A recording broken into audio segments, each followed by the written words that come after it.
Good morning. So today I am at the Museum of Aviation, Robins Air Force Base, Georgia. So we're going to be going through, taking a look at what's inside the museum.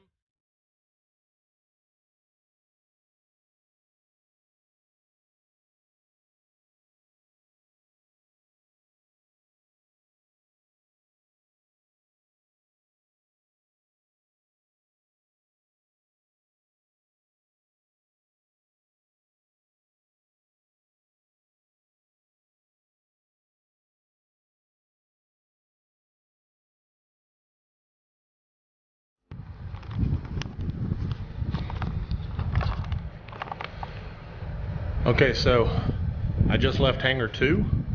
There's this covered breezeway, and I'm walking over to Hangar 3. So let's go explore a little bit more and see what we find, okay? Here we go.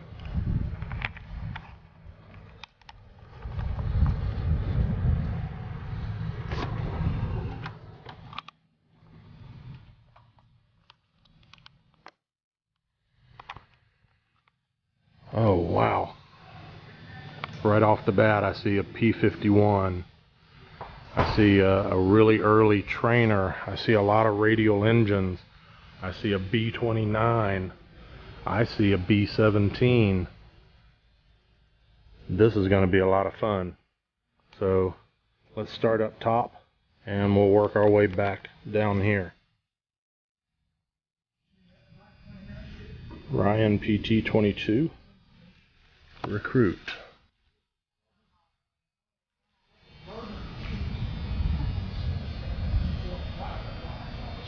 Low wing monoplane, very early monoplane. See the external struts and cables.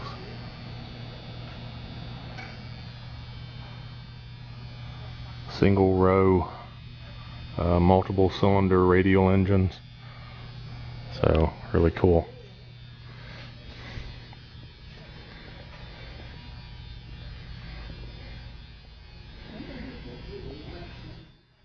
TF-33 or JT3D, same thing. It's the engine that powered the C-141. The B-52 has had these engines on them.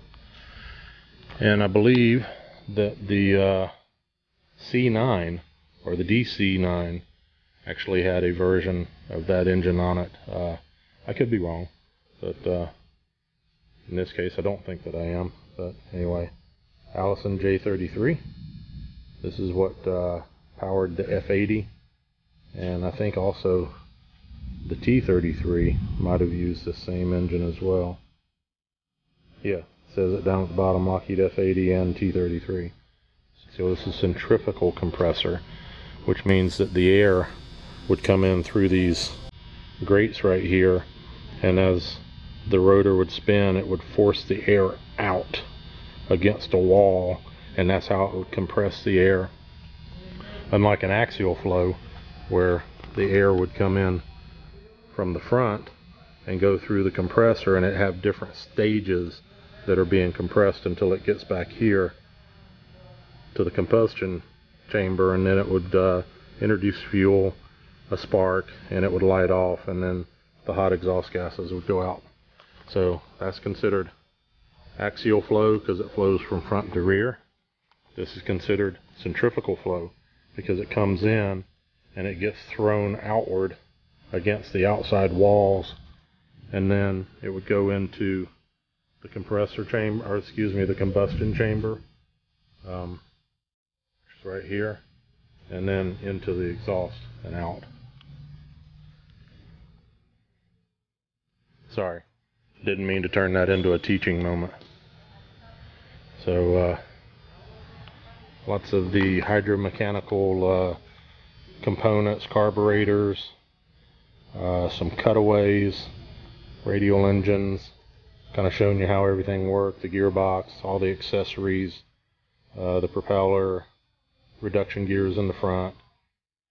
Now this is a much larger radial engine. This is actually a twin row radial engine. It doesn't really say which engine this one is, but I know that it's quite large. It's looks like maybe 18 cylinders. So in 2 separate rows, you see the front row here, front row, back row.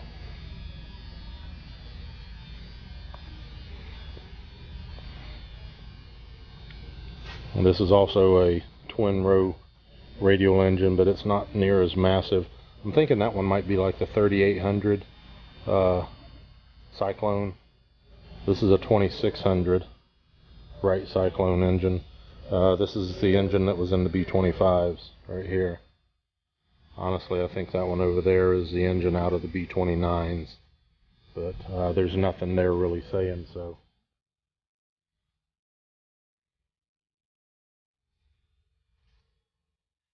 $33.50.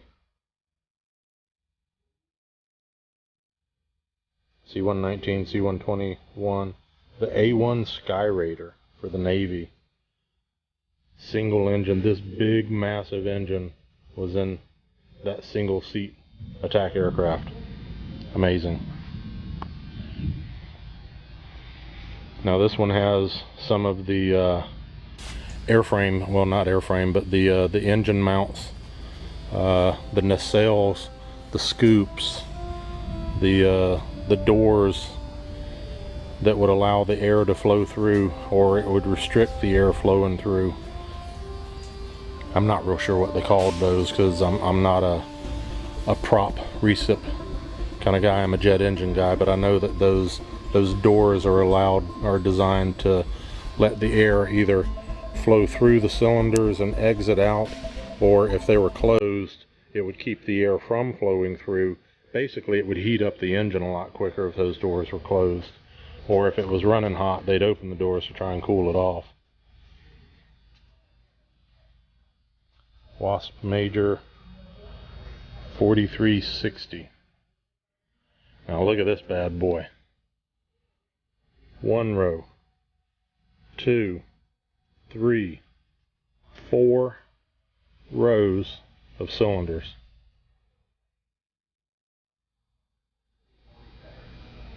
That is an amazing feat right there.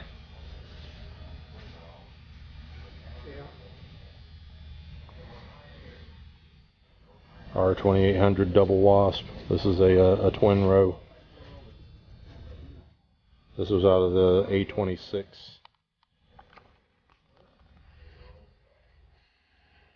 Alright, so looking at one of the earlier trainers, and love how they made this diorama kind of thing. It looks like it's coming out of a World War II hangar. Vultee BT-13. So you can see that with the skin panels removed, there's not a whole lot to that airplane. It's really quite hollow, which to keep these airplanes light enough to fly, I'm pretty sure that that's common with a lot of them, that they would be kind of hollow. Now I do not know what this hand crank is on the side. I imagine that's some kind of maybe a spring-loaded device, and I don't think that the wings normally come off. They've unbolted this just for display purposes, I believe. So, but really cool display. Gives you a really good idea of what this airplane was. Now I also think that, based off of what I'm seeing right here, that this might have been one of the primary trainers for maybe Tuskegee Airmen. Is that what they're going at here? Combat in World War II.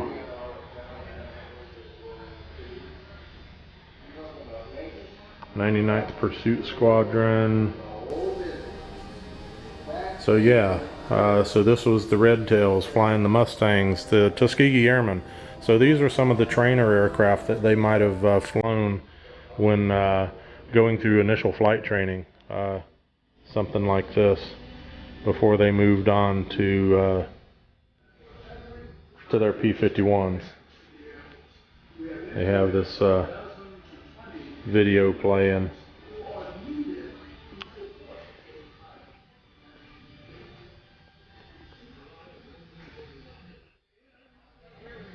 Another trainer aircraft that's over here. That's real early trainer up there, obviously, which we kind of looked at that a little earlier. PT-19. This is an open cockpit airplane, low wing monoplane. Notice that it does not have the wires rigging the wing like that one that we looked at a little bit earlier. So this is where they actually got a little bit better with the building of the airplane, with the main spars of the wing.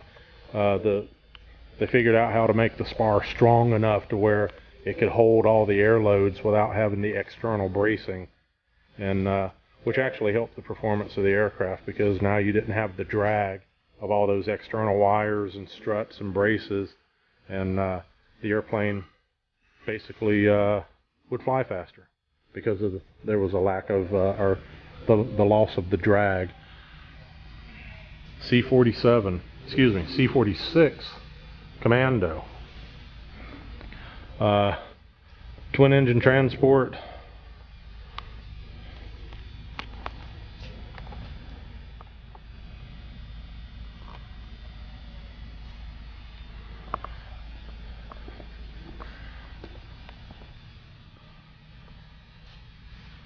Now, if any of you have ever watched the show on the Weather Channel, The Ice Pilots, they fly a couple of these C-46 Commando aircraft in that show. I didn't mean to pass this up just a second ago. Tuskegee Airman Major General Joseph A. McNeil. So, and this is one of the displays to his career. I'm not real big into helicopters. I couldn't tell you the name of this one, but I do know that it is quite old. Aircrew set up top, and passengers, cargo, whatever was down below.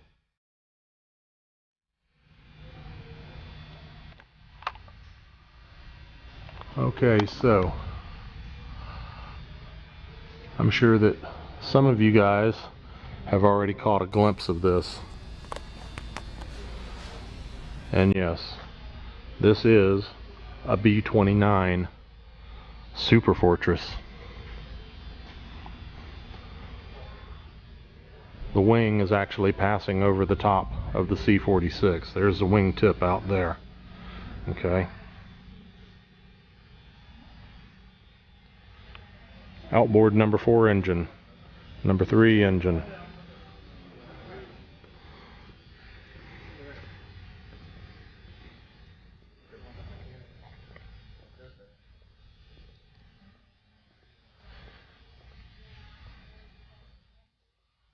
Look at the flight station. I mean, it's just a big glass nose on this thing.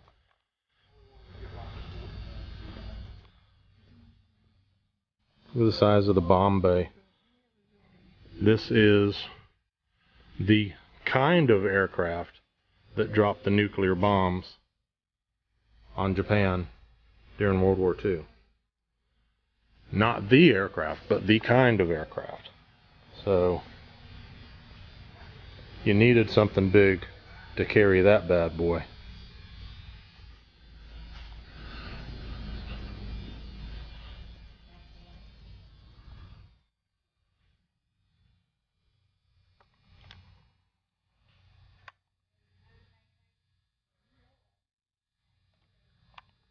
Camera doesn't want to focus on that.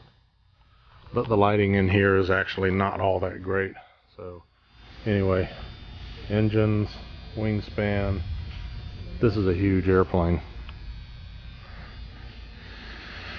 Alright, moving on. Cessna UC-78B Bobcat. Quite an interesting looking little airplane, twin engine, tail dragger.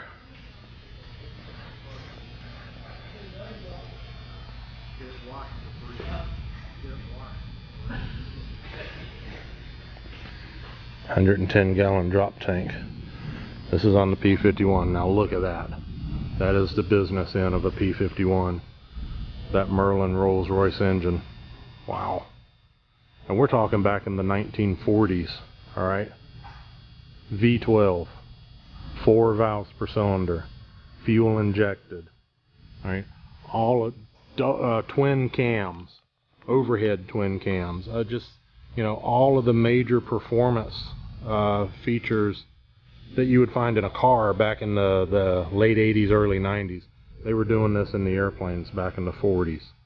So, I mean, that engine right there, just absolutely amazing.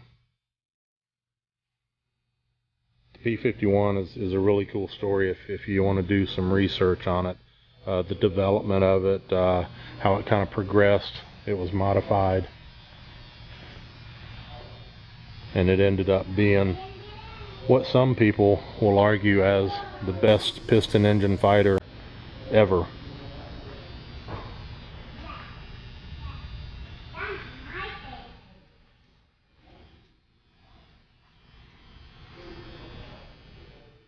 You got the wings from something up there, unrestored. Wonder where they found those at. Okay, so I already showed you the B-29 that's up there.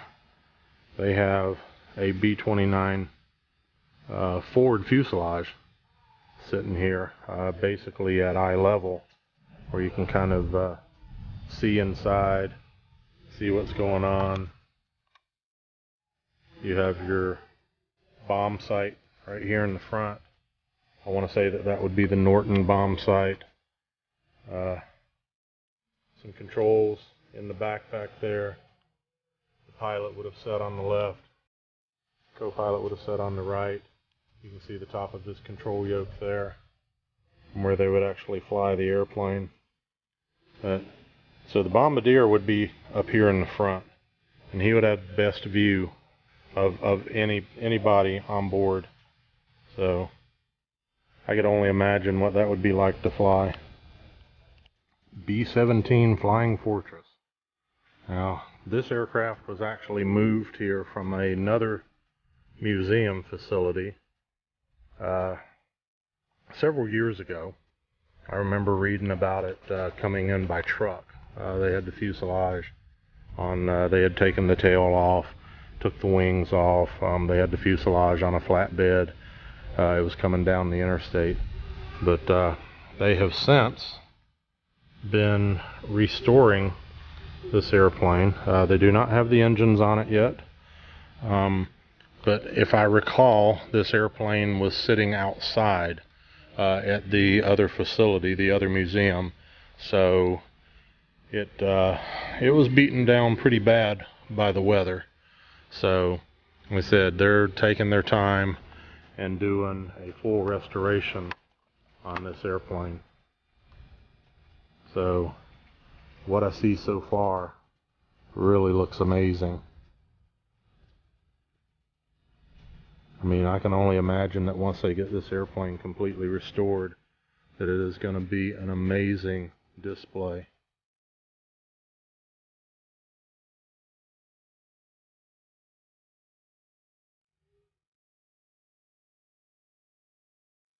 But most of the major components are on the airframe. Now it looks like the interior might still have some things missing out of it. But aside from the engines, the exterior of the airplane appears to be 75% complete, maybe more. I believe this is one of the engines here for it. So just a Beautiful airplane. Now you can look at how nice and shiny the fuselage was versus the underside of the wing. Now some of that is the beginning stages of corrosion, but inside this climate controlled hangar, it's not going to start rusting, and I'm sure that they're going to maybe polish this this airplane out and have it looking really shiny before they're all done with it. But so there you go. That's the B-17 sitting right behind and underneath the B-29, which is just completely amazing. Now here we have a T-28 Trojan.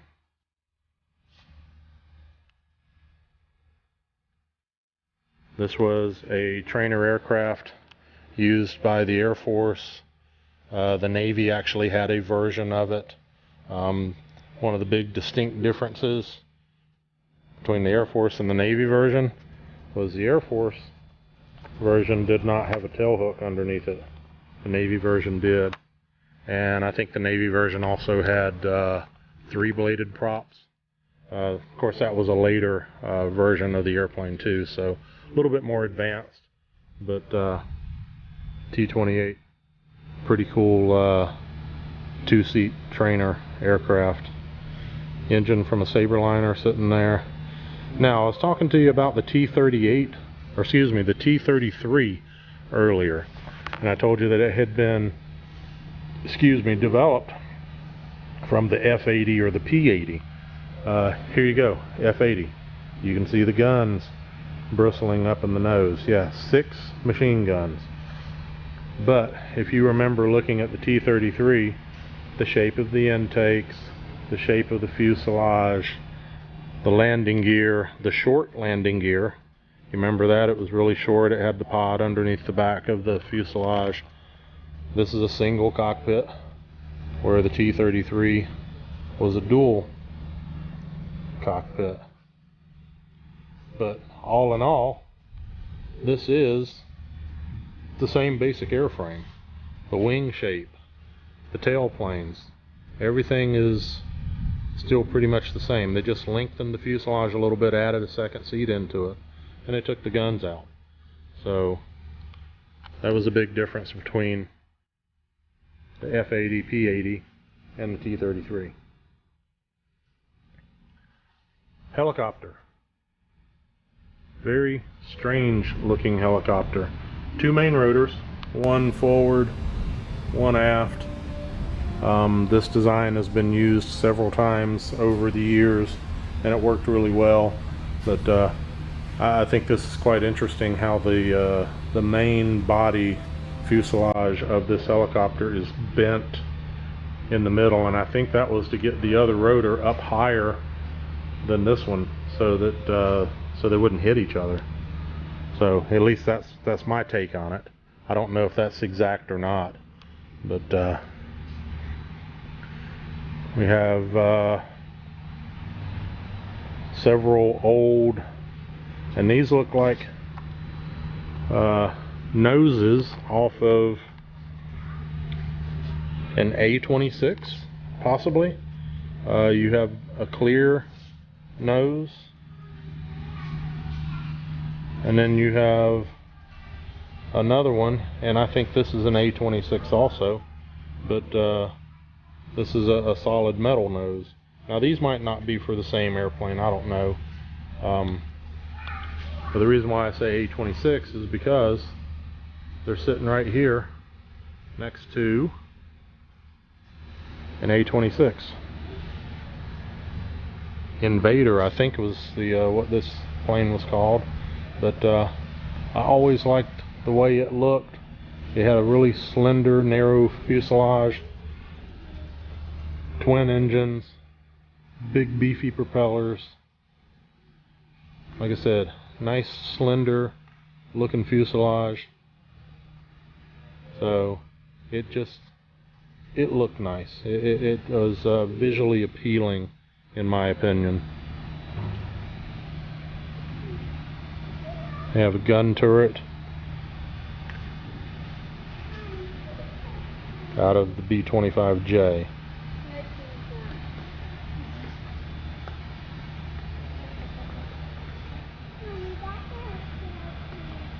a Lockheed Jetstar, and that is that airplane back there, the blue and white one. I'm not sure how well this video is going to turn out, but yeah, that's blue on the bottom, white on the top. That is a dignitary kind of paint job. That wouldn't be used for just carrying any Joe Schmo. You know, that would be a higher ranking official that would fly in that aircraft. They have an F-84 that looks like it's underway for restoration. They have a HU-16, I believe it is. See if I can get in close enough and read that. Alright, so there's a sign hanging underneath it, and right now there's low light in the hangar, but that's commonly called the Albatross. It's a twin engine amphibious aircraft. It could land and take off from the water. As you see, okay, the yellow float on the outboard wing kept the airplane stable while it was in the water. See how the hull, or the bottom of the fuselage, looks like a boat hull? So it would land and take off from the water. Not absolutely positive designation of this one in the back, but obviously it's undergoing restoration also. I want to say that that's an early Electra. Engines are stored back there. There's a lot of stuff back there, so trying to kind of make out what all we're looking at here is a little difficult. But okay, so I'm going to back up here just a second. One thing that we are looking at is a C-47 Caribou. No, I'm sorry, C-7 Caribou. This was actually built by de Havilland, Canadian built, for the Air Force, for the U.S. military. It was a cargo plane, twin engine. It had a very short takeoff capability. If you notice, the flaps extend the whole length of the wing, and attached to the flaps are the ailerons.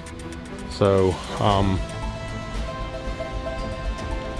it could produce a ton of lift at low speeds. And you see this fence right here on the leading edge acted kind of like slats, kept the air from flowing around the wing, actually kept the air flowing over the wing. So there you go, C-7A Caribou.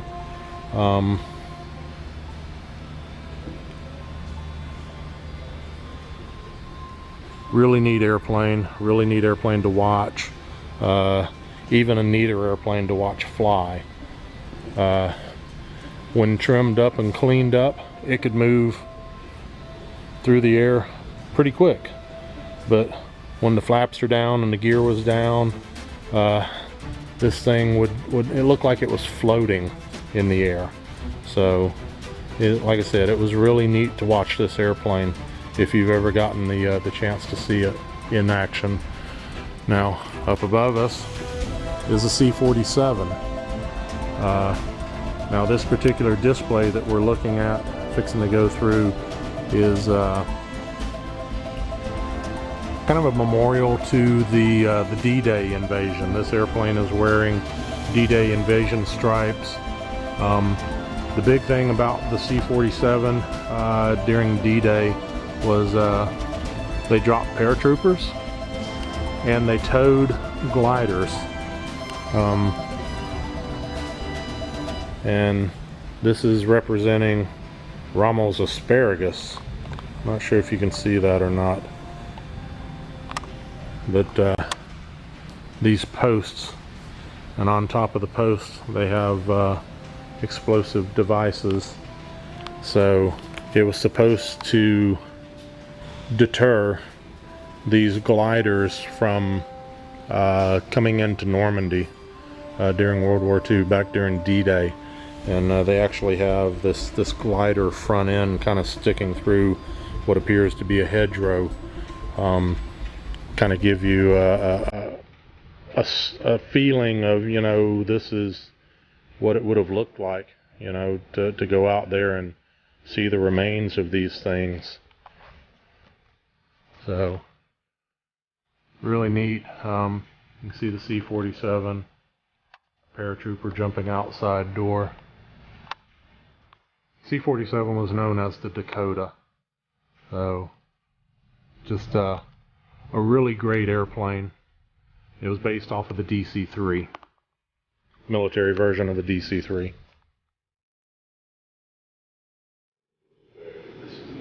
This is what I showed you a minute ago, the paratrooper jumping out the door of the C-47.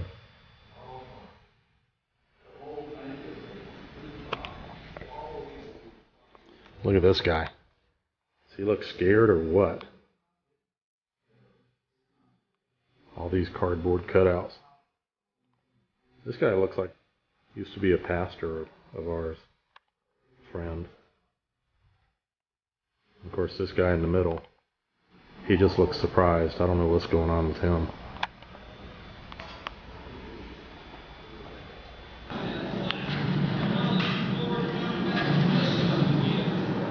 Red light, we're coming up on the drop zone. Stand up. Look up. Equipment check. All right, men, this is what we've been training for. Time to show those crowds what the 507 can do. Remember, when you hit the ground, find the equipment bundles and form up. Good luck.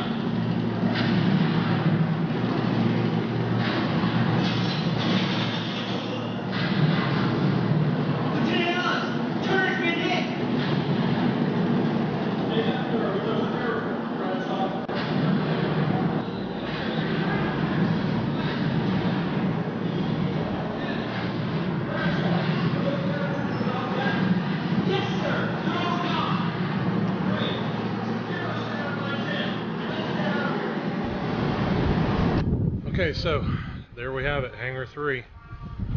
That is the tour of the Museum of Aviation, Warner Robins. I'm actually going to go back into Hangar 2 before I head back to my car because, well, it's raining. There's thunder, and look at how angry the sky looks. So, at least walking through Hangar 2 saved me from getting wet a little bit.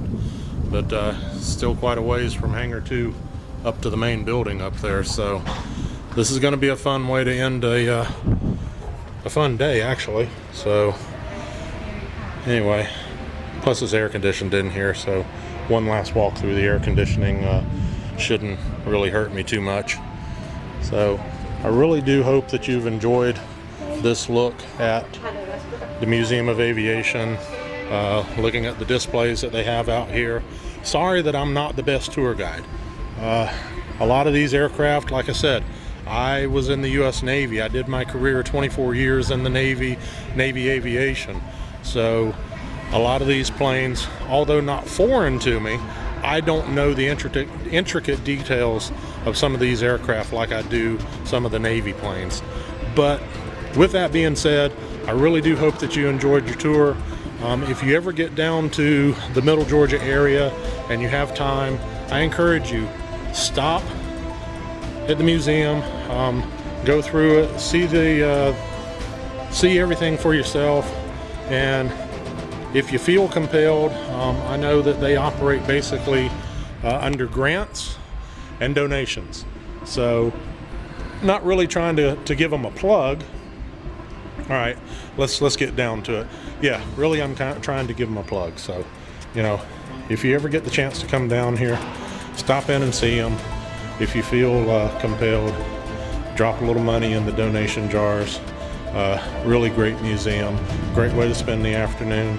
So, again, I hope you enjoyed the video. If you like what you saw, if you like my channel, please give me a thumbs up, subscribe, and leave me some comments, questions, anything that you got. I know that this video is going to be done in several parts. I'm going to have a part 1, part 2, possibly a part 3, because this is a lot of material to put into one video. So anyway, again, thanks for watching, and hope everybody has a really great day, And for me, it's July 4th. Happy Independence Day. So another one of the things out at the museum, very near dear to my heart, prisoners of war missing in action.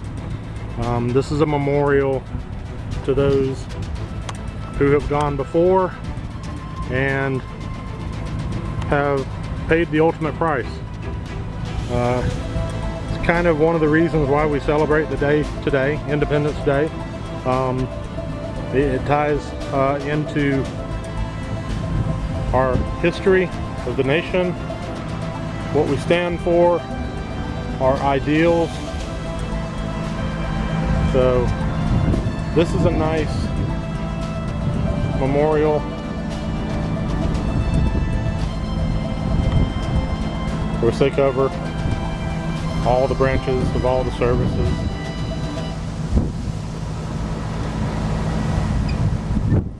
So let's not forget, never forget.